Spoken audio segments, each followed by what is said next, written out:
What would you be willing to bet for the chance to win some prized item? Roald Dahl explores this idea in Man from the South, originally published in 1948. It's narrated by an unnamed person who sits at a poolside table one evening at a hotel in Jamaica, enjoying a beer, a cigarette, and the evening sun. We don't know who this person is, where they're from, why or where they are in Jamaica, or even their gender. The narrator watches some young men and women in the pool, whom he calls girls and boys. He thinks the women are English and from the hotel, but guesses the men are American naval cadets from the Navy ship he saw in the harbor that morning. A small, older man in a white suit and Panama hat appears and, with a heavy accent, asks to sit next to the narrator. "Excuse, please, but may I sit here?" The older man comments on the enjoyable Jamaican evenings and on how loud Americans are. The narrator decides he must be from somewhere in South America. One of the presumed Americans gets out of the pool accompanied by one of the presumed English women.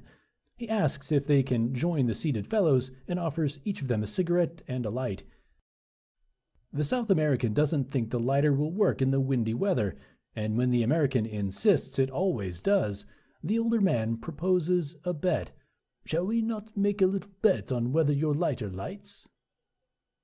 If the American can light his lighter 10 times in a row, the South American says he'll give him his new green Cadillac.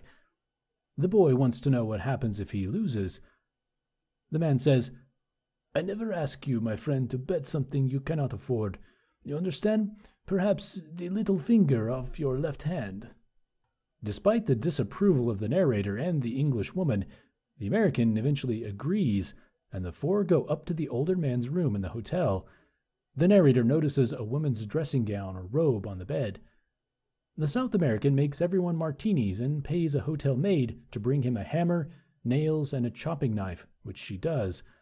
He hammers 2 nails into a table and expertly secures the American's left hand between them with string.